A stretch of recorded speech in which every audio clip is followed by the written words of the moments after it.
memory have been developed. Psychologists have come up with both direct and indirect methods of measuring memory. The direct methods of assessing memory are recall, recognition, relearning, and reintegration. The indirect method focuses on the amount of transfer of previous learnings to a subsequent learning situation. You can see that the diagram there, which is very clearly put out. So these are the direct methods of assessing the memory, right? So 1, 2, 3, 4 has been given: recall, recognition, relearning or saving method, or reintegration method. Yeah. Now, what are the factors that influence memory? There are many factors that influence our memory. That is the ability to remember and ability to remember the following are the few of the factors. I think I just made a typographical mistake. I've typed twice. It is just once. Okay. So many factors influence our memory. That is the ability to remember. Following are a few factors, right? That is the duration of the time between learning and retrieval, the degree of learning, and the type of material, right? And the method of learning. And lastly, it is also the context. In conclusion, it may be noted that few of the above factors and other factors like learning of a new task and amount of material also influence memory. Okay. So, yeah. Before that, as per your textbook, there are few things that I can help you because I just try to concise my PowerPoint. So, according to your textbook, they are given first after this methods of 4.2.1 recall method, right? So, what is the recall method? This is mostly widely used method of testing memory, that is called the method of recall. It is a passive but direct method of measuring retention.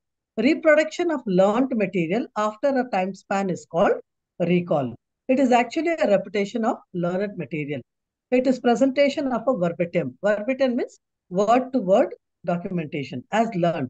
For example, one may recall a nursery rhyme, right? We are all familiar with the nursery rhyme the children sing, right? Like Johnny, Johnny, what Papa, Twinkle, Twinkle, all this, right? By continuously reciting the same thing again and again, right, they are able to remember. Okay, it does not remember the condition under which he or she learned. Therefore, recall involves verbal reproduction or repetition of previously learnt material. Recall becomes easier when materials are meaningful, interesting, short, and overlearned. Recall is often characterized into two types. That one is the free recall and the second is the serial recall. Just give me a moment, 1 minute.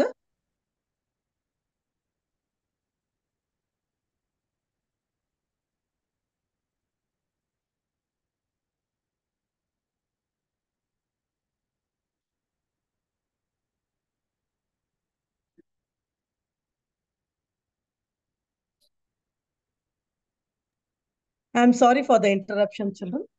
Yeah. So free recall. Therefore, there are recall becomes easier when materials are meaningful, interesting, short, and overlearned. Recall is often categorized into two types: free recall and serial recall. Right? Free recall allows us to sum up pieces of information without any order. This is, we can remember information without the following the same order in which we learnt it. They are given examples here, like you listen to a lecture and afterwards you remember few points without recalling, the order in which they were presented. This is free recall, pieces of learnt material. Like if you are listening to this session and then if your one of your friend is absent, and then if you have to recall and tell your friend what you learned today, you may not able to go systematically the way I went as a PowerPoint, right? You may pick a few things what you have remembered, like what you have learned, what you remember for that moment, and without any sequence of order, you will be able to talk about it. Okay, so that is about free recall. When we are talking about serial recall, the material is recalled in a specific order, right? Following the order in which it has to be learned. For example, when a question is asked, can you name the seven wonders of the world, right? So some people may start from the beginning of the first wonder they learned and then recall the other orders.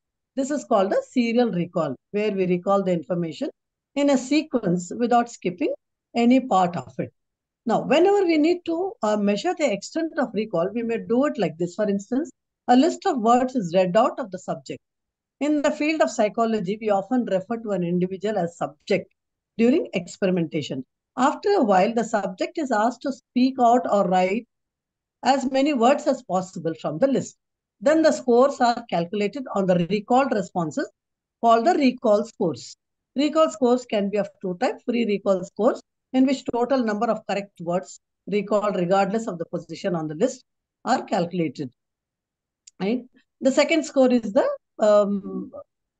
correct word recalled regardless of the second score is called the anticipation score, which is measured by checking correct words that is present as per the correct position of the words, right? So you read up a little more. Your textbook has given you a detail of this, and then we move to the next recognition method. Now, what is this recognition method? Just 1 minute. Let me see if I have put all this on a slide.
Oh, I'm sorry. I think the microphone was on. Thank you for reminding me.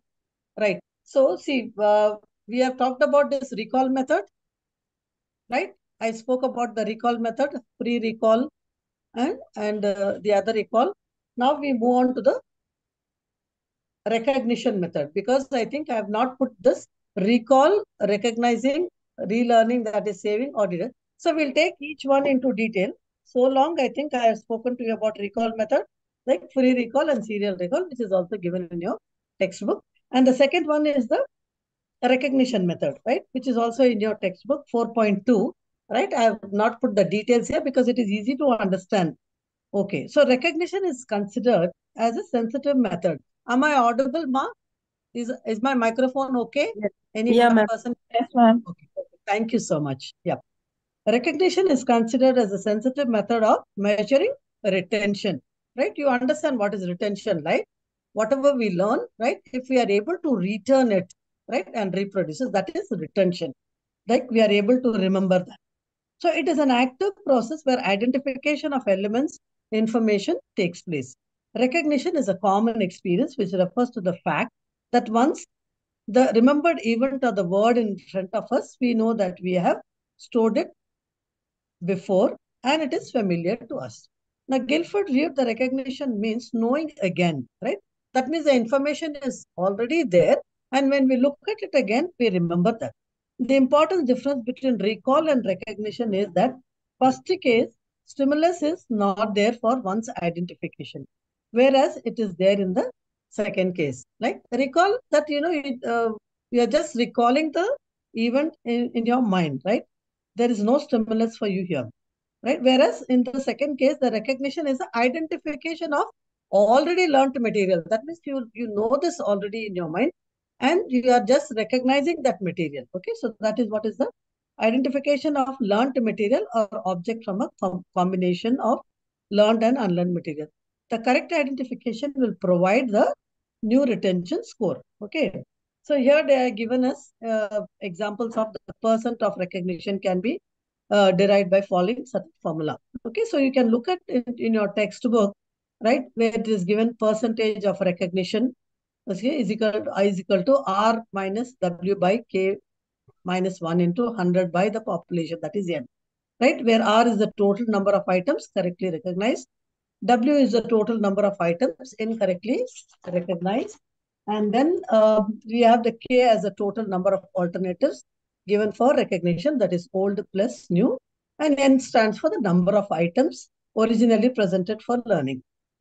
Right? They are given example.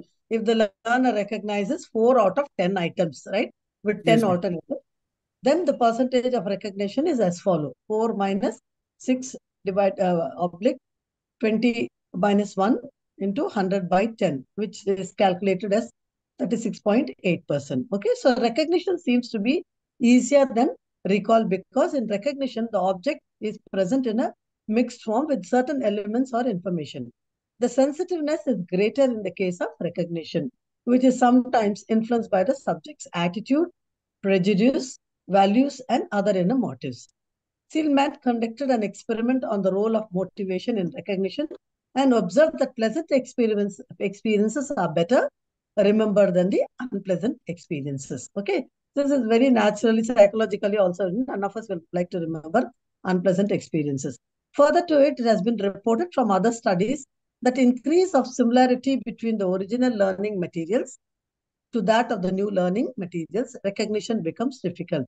So two kinds of problems, that is errors, were noticed while studying this program. Okay, that is failure to recognize the familiar items and the false cognition, that is the identification of the new and the unfamiliar items. Okay, they are given you examples which are very simple. You can read that and you'll be able to understand what they're talking. Say again, they're given the example of this multiple question. Like you see the first one, the capital of Rajasthan is Pune, Delhi, Jaipur, Hyderabad. Like it is easy for us to identify because there is one only which is little away. Like Hyderabad, we know because we are here. Delhi, we know it is the capital. Right? Pune, we know that it is in Maharashtra. And so the obvious option for us is easy for us to select. That is Jaipur. When you look at the second option that is given there, right, you'll find Raipur, Jaipur, Jamshedpur, Jabalpur. Like, everything is having a similar kind of a sound. So there is all possibility that we can get confused in that. Okay. So as you observe, recognition of the capital of Rajasthan as Jaipur is easier from the choice question 1 compared to choice question 2. Recognition also depends on the number of alternatives. If the subjects have to recognize 15 words from the list of 60, 30, 90 or 120 words, retention is considered to be the best for the list of 30 words because they are very high, right? 60, 90, 120. Okay. The original list of 50. It may be noted that a list of words increase the recognition for the correct response and decrease. Yeah. So we move to the next, that is the relearning or saving method. What is this now? Saving or relearning method as a measure of retention was used by Ebbinghaus. In this method, there will be a comparison between the time taken or the number of repetitions required to learn for particular material once and then the other occasions. A formula is used to calculate the saving score. Okay, so here also they are given us a formula, that is the time taken, number of repetitions that is required in original learning, time taken, number of repetitions required in the new learning. Okay, so old learning, new learning, and the okay, so into 100. So here they are given us the calculations. Please go through it. There is also a graph that shows the amount retained in terms of saving as a function of time. Okay. So if you look at this subsequently, Ebbinghaus observed the forgetting occurs rapidly following the learning as shown in the figure number 2, right? So when you look at this unit and when you go to this memory part of it, okay, unit number 4, you'll find this diagram, amount retained in terms of time. Okay, so here he talks about experiment on how many trials one could take to relearn.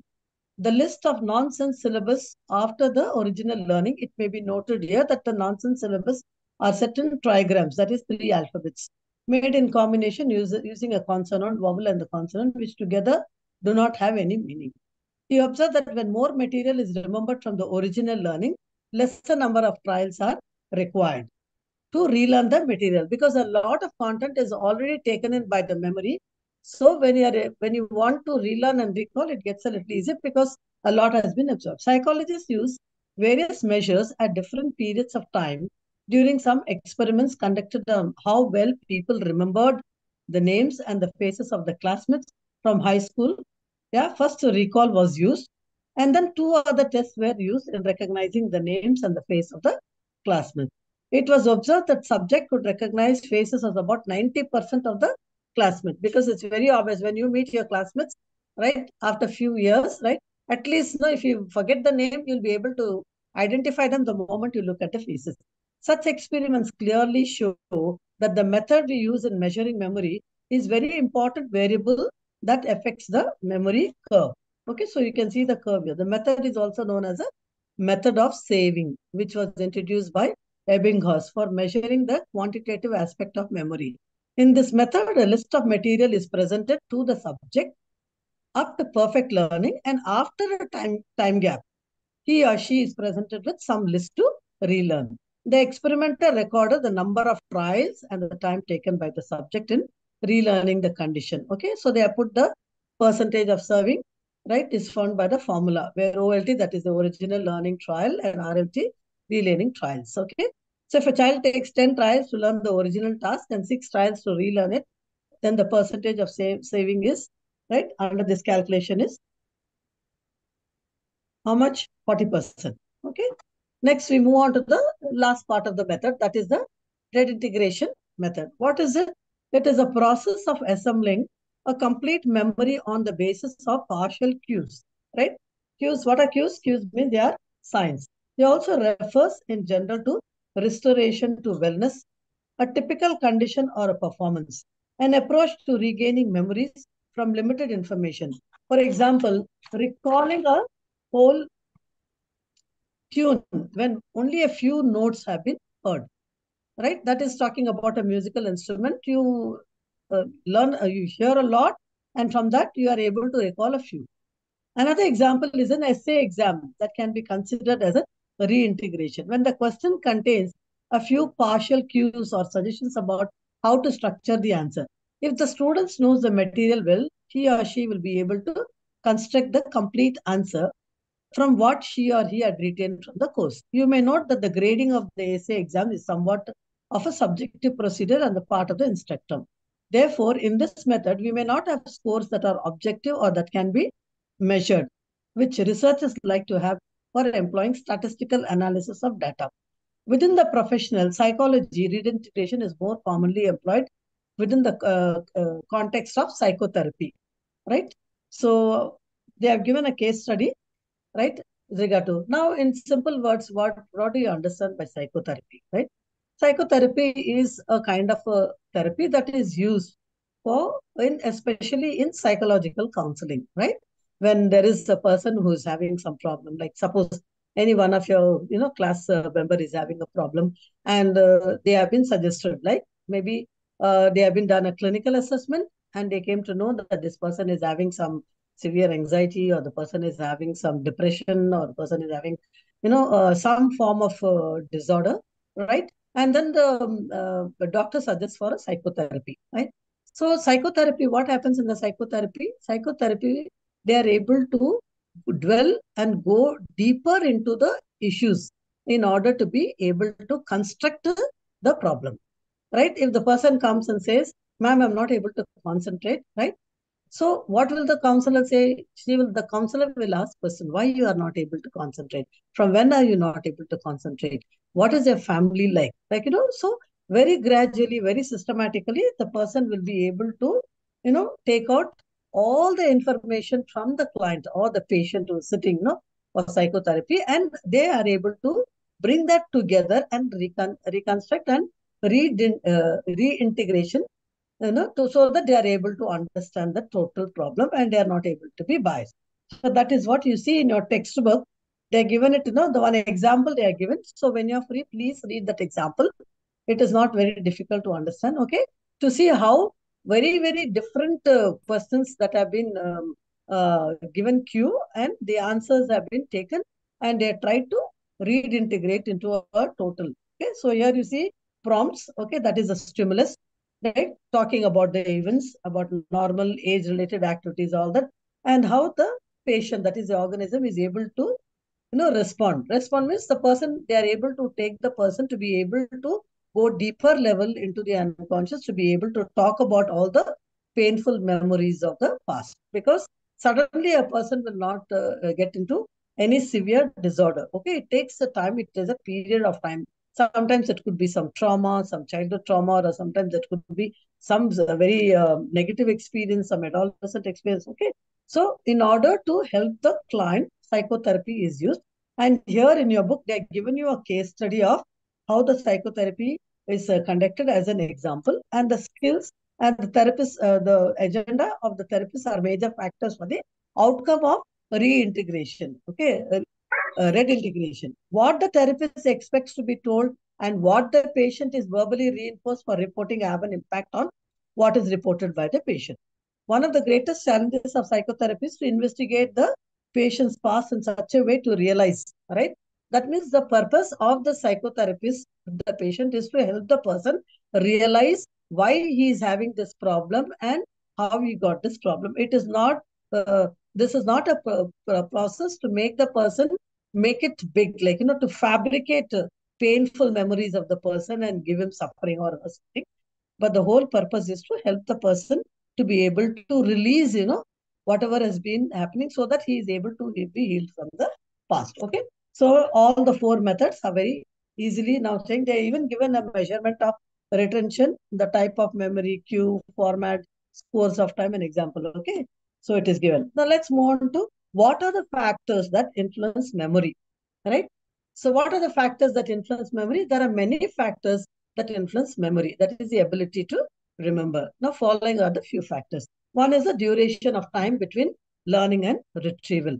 The second one is the degree of learning. And the third one is the type of material. The fourth one is the method of learning. And the last one is the context. Okay. So let's look at briefly one by one, which is very clearly given in your textbook. What do you mean when we say duration of time between learning and retrieval? It is a common observation that time passes after learning some material, the possibility of forget to increase. As we seen in the experiments by Habigas, that forgetting was rapid immediately after learning. The task and the proceeds is lower in rates after the time passed.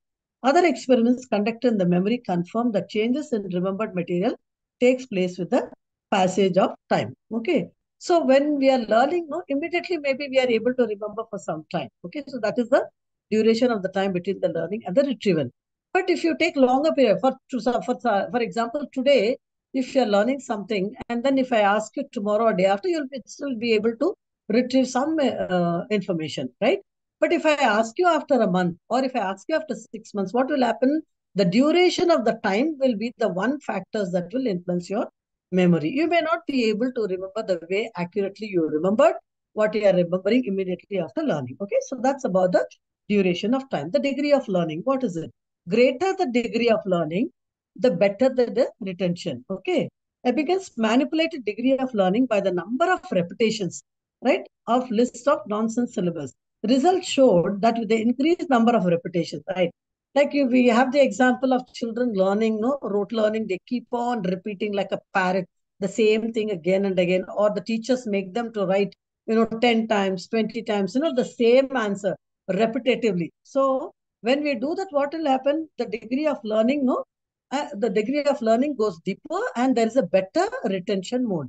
That means if you also, if you are learning and if you're repeatedly, spending time in learning this particular subject and then you're talking about it, you're writing it down, right? And you're constantly at it. What happens? That your retention gets better.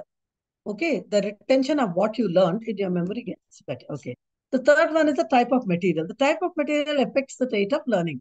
For example, meaningful material is learned more easily than meaningless material, right? Suppose if I talk about, any case study, right? I talk about a person who was having a problem and how this person went to psychotherapy and how he was able to deal with his depression. When I give you all these details, it garners interest for you, right?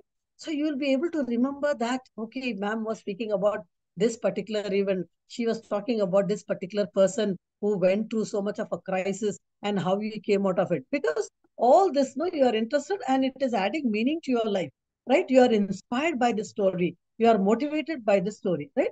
So the retention is better because you are able to remember about this person, right? But the same way, if I speak about some kind of, formulas, fixed formulas of what is in the physics or chemistry like that, they are not, because we are not able to add meaning to that. We are not able to associate meaning to that. It becomes meaningless to us, right? Also observe that studies that pictures are better remembered than words. For example, if I showed you some pictures, right? If you show children the pictures of, all the fruits, right? When they look at the pictures, they are able to identify and they are able to better learn. And even at home, if somebody brings, for example, you show the picture of an orange, apple, or some fruit, the child, when they sees at home, they are able to relate to it, identify it. So pictures, no, it gives you a better, better than just speaking about the particular thing in words. Method of learning. What is method of learning? Is an important variable affecting learning. There's a difference between time taken to learn the same material by more practice method without rest interval, and by distributed practice method without rest intervals.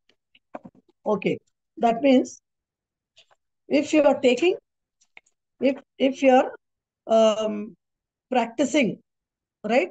If you are practicing it, taking time, right? If you are spending time 1 hour, then you are taking rest for a little while.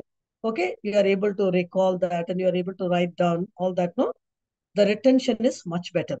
But then if you're wanting to learn everything together, like you want to finish everything in one day, and so you learn everything from unit number 1 to unit number 9, then the recall value goes down because you have taken so much in that you are all not able to remember. But when you give time and space, right, when you take 1 hour to learn and then you note down the important points and then you try to recall, okay, so you're distributing this practice of learning, but you are able to learn better, right?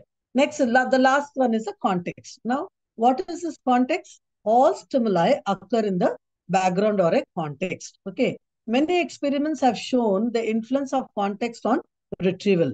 More responses were recalled correctively under no change condition in context than in change condition.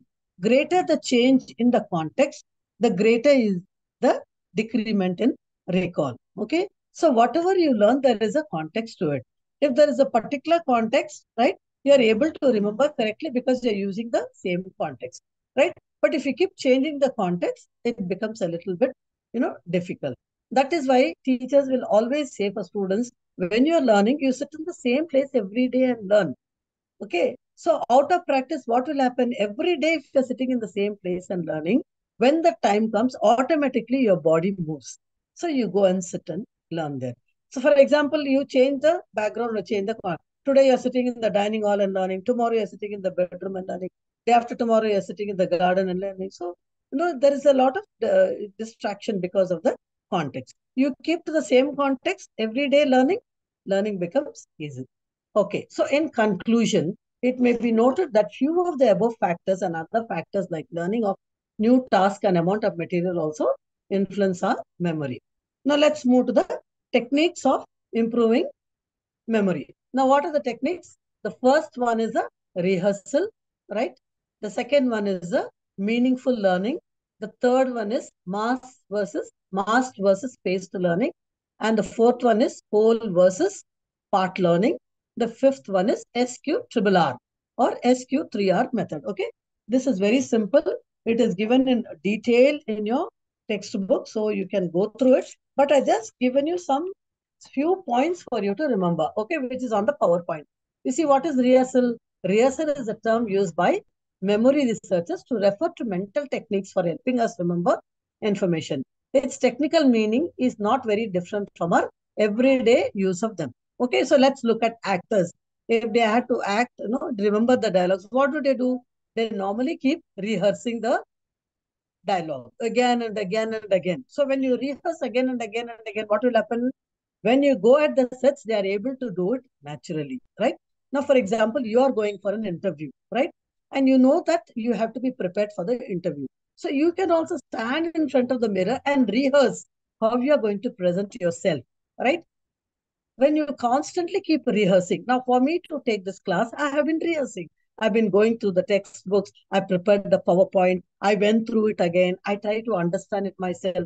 What am I doing? I am rehearsing it myself so that I'm able to present it properly without any problem. Okay, so that is all about rehearsal. Meaningful learning. What is meaningful learning? Refers to the concept that learned knowledge is fully understood by the individual, and the individual knows how the specific facts related to other stored facts. Okay, so when you are learning, right, you should be able to, you know, learn in a way that is giving meaning to your life. So with your already stored memory, or if you are able to, relate to the stored facts, right, it becomes a little more easier. The third one is the mass versus spaced learning. Most of us would like to have a better memory. The ability to remember things accurately and effortlessly would make us more efficient in our daily lives, and it would make us more successful in our work. Like I spoke to you previously, mass is when you put everything together and try to learn it. Okay, it becomes a little challenging for us to be able to recall and remember. But instead, spaced learning in the sense like I study for 1 hour, I take a break for 10, 15 minutes. So I'm spacing out, right? And then again, I get back. If I'm feeling a little sleepy, I drink some water, I do some pranayama, or I do some stretches, I come back, right? In 15 or 20 minutes break. And then again, I continue to learning, right? So when you do this, this is called a spaced learning. You are giving spaces for learning so that there is better retention for you. The next one is a whole versus part learning. What is this? In memorizing, a long lesson should be divided into parts and study each part by itself till mastered, or read the whole lesson repeatedly. Should we follow the whole method or the part method? The entire method has to be found to be superior to the sectional method up to the limit of 240 lines of a poem for adults. Okay. So the whole versus part. So what is this whole versus part? You can read the whole part in one shot, right? And keep repeatedly learning the whole part, right? Till you are able to take in a lot of that whole. There's another one is a part learning. The part learning, you break it into parts. For example, if you are having in one unit, in one block, 3 units. So you can learn all the 3 units in one shot, but you can break it up and take each unit and learn one part by part. Okay, so that's what it means. Like, how am I doing? I'm taking the block, but I've divided each block into different units. So today we are doing one part of the unit. That is the fourth unit. Okay, the last part of this is the SQRRR or SQ3R method, which is also very simple. Okay, what does it stand for? Your textbooks give you the total detail, but I just put down the bullet points for you to remember. So when you say SQ3R, immediately your mind should strike. S should stand for survey, Q for question, and 3R should stand for read, recite, and review, right? So it is self-explanatory. You don't have to, think too much about this, okay? Survey is when you are surveying, right? Question is when you're questioning. Read is when you're reading, recite, and review. So your textbooks will give you a little more details and you can go through it. The method was introduced by Francis Pleasant Robinson, an American education philosopher, in the 1946 book Effective Study. The method offers a more efficient and active approach to reading textbook material. It was created for college students, but is extremely useful for young students as well. Classrooms all over the world have begun using this method to better understand what they are reading. Because you see, it is so easy to recall and remember. It's so easy to remember this S, Q, and 3R, right? Mnemonic devices. What are mnemonic devices? A method to aid memory are called mnemonic methods. Few methods are successfully used to help in better retention. Okay, so what are they? Interactive images. That is, you create interactive images to learn list of words like bear, table, pencil, book, etc. You can imagine a bear sitting on a table holding a pencil, reading a book and listening to the radio. So you see how the words got joined together, right? That is what is interactive images. So if you are able to associate things along as you are learning, it becomes easy for you to remember. The second device is the acronym device. What is acronym device? No, it's a word or a like example of VIPGOIR. What is VIPGOIR? It is the colors of the rainbow. V stands for violet, right? I stands for indigo. B stands for blue, G stands for green, Y stands for yellow, O stands for orange, and R stands for red, right? So that is the way acronym you develop.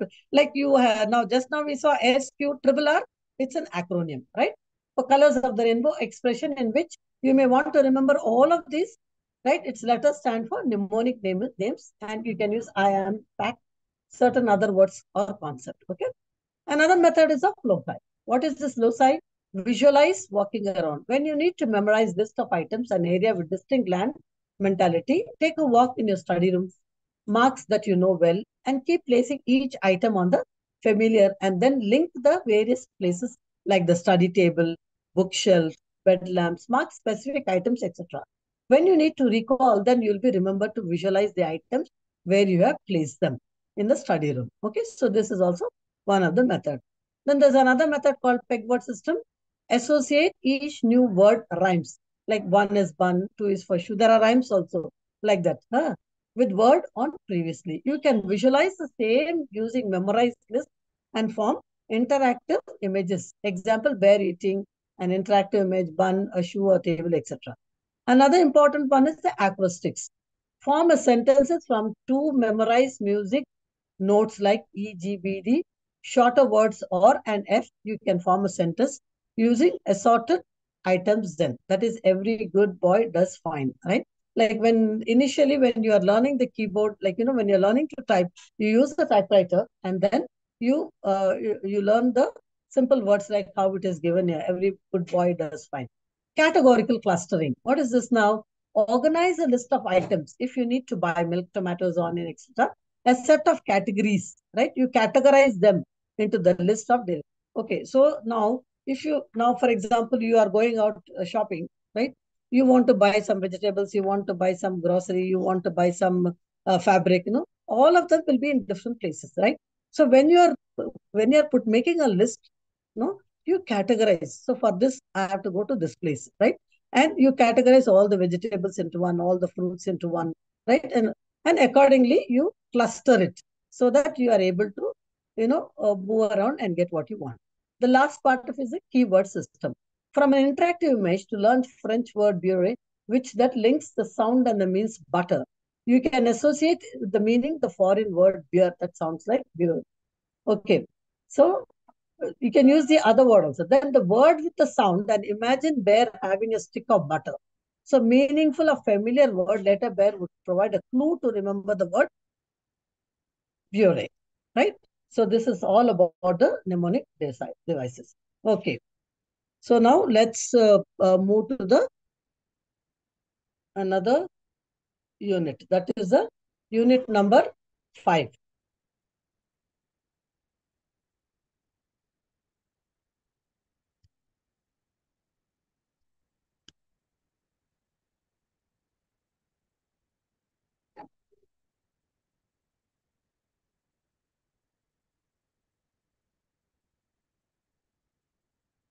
One minute. I'm just trying to get this on the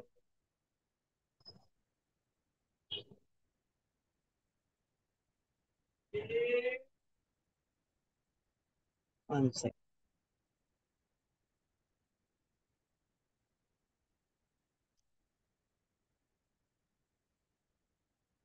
Can you see, students? Can you see unit number 5? Yes, ma'am. You can see that? Okay. Nature and causes of forgetting. Right. Now, we have moved to the next unit. I'm sorry, I'm not even giving you a gap because we have this thing of completing our syllabus. Okay. Now, what is the objective of this unit? To describe the nature of forgetting, identify the causes of forgetting, describe the theoretical positions of forgetting, and explain problems caused by retrieval failure. Okay, so these are the objective of forgetting, right? A famous philosopher, Friedrich Nietzsche, once said, the advantage of a bad memory is that one enjoys several times the same good thing for the first time, right? It's in your textbook. Forgetting is a very annoying experience for all of us. Though we remember a lot of things, we also tend to forget some of them. But how quickly do we forget things? How quickly do people forget things? Are there some things that are harder or easier to forget? Let us look at some of the scientific, right, evidences that explain why we fail to remember sometimes. Now, what is the nature of forgetting? According to Underwood, retention and forgetting are the reciprocal terms. for the quantitative aspect of memory, right? So when we are saying forgetting, which means we are also not able to retain what has been learned or what we have been remembered as. Okay, quantitative aspect of memory. Retention indicating the amount of remembered under specified conditions, and forgetting the amount not remembered under same condition. Okay, it's very self-explanatory. The next one defines forgetting as the loss, permanent or temporary, of the ability to recall or recognize something learned earlier. Sometimes people show extraordinary memory skills and remember huge amounts of information. They seldom forget this. That is the same problem experienced in the case of A.R. Luria's famous mnemonist. And mnemonist is like we just had this mnemonist, no? Okay, so someone with a exceptional ability, memory ability here. So let's look at the forgetting curve, which is also given in your textbook, right? Now, Hermann Ebbinghaus was one of the first researchers to study forgetting because he did not want any verbal associations to aid him in remembering. He created several lists of nonsense syllabus, pronounceable but meaningless, such as REV and WOL. This graph clearly shows that forgetting happens quickly within the first hour after learning the list and then tapers off gradually. You can see the elapsed time since learning, right? So when you learn in the beginning, immediately for some time you are able to remember. But then as time goes, very gradually, it tapers off. That's the diagram. Now, what are the causes of forgetting? There are several reasons why people forget things. One of the simplest is that some things never get encoded in the first place. Remember, we spoke about encoding, talking about memory. Okay, so in the first place, it was not encoded. Some psychologists have also constructed theories of forgetting. Okay, so let's review one by one. One is a time lapse. It is observed that with the passage of time, what we learn eventually gets weaker and finally fades away, which we already spoke about. The concept of time lapse is similar to that of changes in the memory trace. The next section explains about memory trace. Subsequently, a theory was constructed to explain time lapse and concept of memory trace, leading to forgetting, called the decay theory, which is discussed below. Now, change in memory trace. A memory trace is also known as an engram. It is a theoretical means by which memories are physically stored in the brain. The actual method of storage of memory, whether biophysical or biochemical, means it is still being debated. Now, you look at this diagram. So, there are so many stops, right? But there is one which is standing out. Okay, so that, we may not be able to forget. That is the center one, which is in bold stop. Okay. Research Carl Lashley in his work between 1929 and 50 attempted to locate the physical area where memory traces were stored. He trained rats to run mazes, and once thoroughly trained, he performed surgery on the cortices of the rats' brains. He learned that although surgery caused the performance to diminish somewhat, they did not forget how to run the maze. Surprisingly, it was discovered that it didn't really matter what part of the brain was removed because these memories are apparently generalized throughout the brain structure. Okay. The decay theory explains the concept of time lapse and memory trace causing forgetting. One of the old theories of forgetting involves the concept of memory trace. A memory trace is some physical change in the brain, perhaps in a neuron or in activity between neurons, which occurs when a memory is formed. Over time, if these traces are not used, they may decay, fading into nothing. So forgetting in the sensory memory and short-term memory seems easy to explain as decay, right? So we know that for if you take a longer period of time, right, after some time, whatever, was very clear, maybe some childhood, some experience very clear, as we keep growing up and all, after some time, for some people, it completely fades away and sometimes it can go into a decay also. Interference. Better explanation of long-term memory forgetting is that almost most long-term memories may be stored more or less permanently in the brain. Those memory may not always be accessible to attempt retrieval because other information can interfere. There are two major types of interferences that can take place. New learning may interfere with the old learning. Retroactive interference or old learning may interfere with new learning. Proactive interference. Okay. Retroactive interference is what? When new information interferes with the retrieval of the old information. This is called the retroactive information. What happens when you change back from the car with the gear shift on the floor to the older car with the gear shift on the wheel. You'll probably reach down to the floor at least once or twice because the new skill retroactively interferes while remembering the old way of doing it, right? If earlier where we are riding scooters and then they had gears and clutches, no, people used to use the leg, to put the brake and all, especially if you look at the old Vespa model and all. But now with Activa and all this kind of stuff, we have the latest model, which is a self-start, right? If you have been using the old model fast and then you get replaced by the new vehicle, or sometimes you may use the leg, thinking that, there is a breakdown there. Okay, so that's what it means. An experimental study was designed to show the proactive and retroactive interference. To study the process of retroactive interference, a group, that is the experimental group of children, were asked to learn a task. They were asked to learn another task. Okay, and then they were given a test for retention on the first task. Now, control group, another group of children were asked to learn the first task and they were asked to do some other unrelated activity. Then they were also given the retention test on the first task. Now, the results of both the groups compared, it observed the first group performance was poorer when compared to the second because the activities were more or less the same.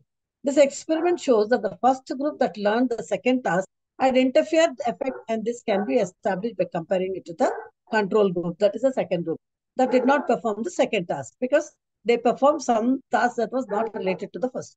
Thus, we can clearly say there was a retroactive interference that made the first group forget fewer items from the first task. Motivated forgetting. What is motivated forgetting? This kind of forgetting in which the individual intentionally forgets. However, the information stored can be retrieved and brought back to memory. But the individual does not want those memories, so he will repress them. It may be observed that generally people remember present experience and the unpleasant, right? So suppose you had some very unpleasant experience in your life, like, you remember your father maybe hitting you or something, but you don't want to remember that now because it is causing you pain. You don't even want to bring it, right? It is there in the memory, but you don't know. So what happens? It gets pushed right in, you repress it, right? You push it down, right? And it will come out only with some kind of therapy, when you go for some therapy or for counseling. It is also called repression therapy, right? Motivated to forget is a theorized psychological behavior in which people may forget unwanted memories because unwanted memories are what which you are not happy about, either consciously or unconsciously. Although it might get confusing for some, it's completely different from defense mechanism. Motivated forgetting is also defined as a form of conscious coping strategy. According to the repression theory, repression is a defensive mechanism. As explained by Freud in his theory of psychoanalysis, the painful experiences and the forbidden wishes are pushed into the unconscious and the individual does not want to remember them. So there are two classes of motivated forgetting, psychological repression and unconscious act. That the concept of psychological repression was developed in 1915. The concept was based on Sigmund Freud's psychoanalytic model, which suggests that people subconsciously push unpleasant thoughts and feelings into the unconscious. The deliberate or the conscious attempts to suppress memories is referred to as thought suppression. The phenomena involves conscious strategies and intentional context shifts, so it is goal directed. The second one is a retrieval of problems. By now, we all understand, and the retrieval is necessary for recall. Some retrieval cues and reconstructive processes helps in this process. These retrieval cues or reminders direct the memory search to appropriate part for the long-term memory section. Without appropriate retrieval cues, the sort for items stored in the long-term memory may not be found. This leads to forgetting. Okay, amnesia. What is amnesia? The term amnesia refers to a loss of memory. It is a kind of memory disorder which occurs from a loss of what has already been stored. There are two kinds of amnesia, the psychological amnesia, the biological. The psychological one takes place as a result of major disturbances in the process of encoding, storage, and retrieval in the memory. The second one is biological amnesia, which is caused due to abnormal functioning of the brain.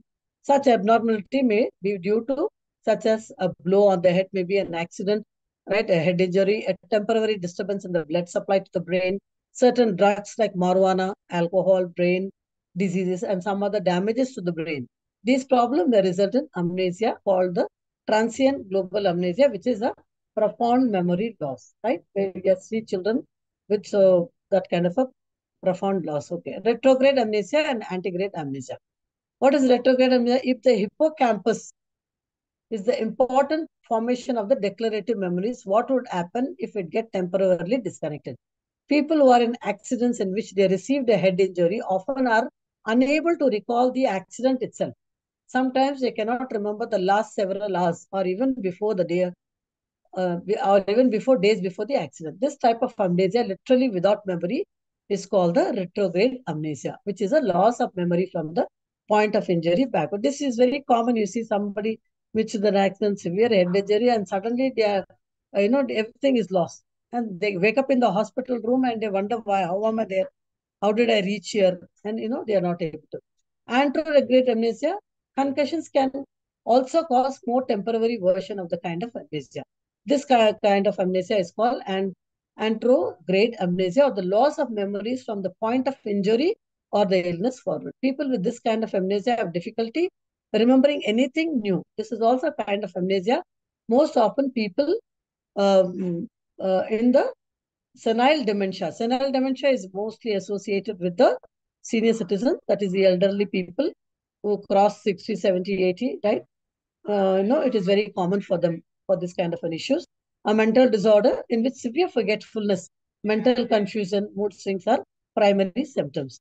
Dementia patients also suffer from retrograde amnesia in addition to anterograde amnesia, right? So other kinds of amnesia, there is another kind of amnesia that is being discussed. That is the infantile amnesia. And what is it? It is the earliest memory you have, right? Chances are you cannot remember much that happened to you before the age of 3. Children are able to talk about shared memories with adults. They begin to develop their autobiographical memory or the memory for events, facts related to one's personal life story. As children are able to talk about shared memories with adults, they begin to develop their autobiographical memory or the memory of events and the facts related to one's personal life story. So that is about infantile. The very word infantile means children, I mean small children. Okay, amnesia is again related to forgetfulness. So I end with this quote. Famous philosopher Friedrich Nietzsche once said that the advantage of a bad memory is that one enjoys several times the same good thing for the first time. So I hope I've been able to be clear with whatever I taught to you. And these PowerPoints, you will get it. You don't have to be worried. Both today's what I taught, that is the unit 4 and 5. I will try to send it to you. And after your this one, every unit, there are also, you find this ones are there, questions are there for you to be able to understand. Glossary is there, right? If they are stuck with some words or something, model questions are there. Okay, so please read once your unit for better understanding, and then you compare it with the slide. So you will be able to understand it better. Email. I've already, you contact this person, Vinod. Is he there today? Is Vinod here today? Your classmate? Because he and a few more others, I have already sent 1 and 2. Yes, ma'am. Vinod Misra is here. Okay. So kindly share. Somebody has asked for the point. Karishma Sheikh. Yeah, kindly share. Today's, I will send it after some time because I have something else after this, another class. So I will send it later. Today morning, I have sent you all unit. I'll share to everyone. Huh? I'll share the PPT to everyone, ma'am. Yeah, thank you. Thank you so much. You're Okay. welcome. So please help one another, share, and we will continue. Yeah. Sure, madam. Okay, thank Yeah, you. your method is taken. Yes. Okay, so go through the lessons and then reread it, and it is not very difficult to understand. It is quite simple and easy, right? But going through the unit once will always help, and you compare it to the PowerPoint. Today is also 4 and 5. I will send, but your university also has said that they will put this on the website, which will be available for all the students. I don't know. I have not checked the website. You all check the website and let me know next week whether it is there or not. Okay. Still, for your own reference, I will send this. Okay. Maybe today evening or tomorrow when I'm a little more free, I will be able to send both the PowerPoints. Okay. So with this, it's not available. Okay. Okay, I've been sending it to the department too, to the HOD. Maybe they will put it. I don't know when they are going to put it. I thought this session will get recorded and they will put. Last time, I think there was some electricity problem. There was no power there, so they were not able to even. I was struggling with my PowerPoint, but I don't know now what is the scenario. Okay, but anyway, nevertheless, don't worry. I will forward you all this PowerPoints, both 4 and 5. And I have prepared PowerPoints for almost all your topics. Still send your ID to. Okay. Okay. Fine. So thank you, students. God bless you. Have a nice weekend. Okay. Bye. Bye, madam.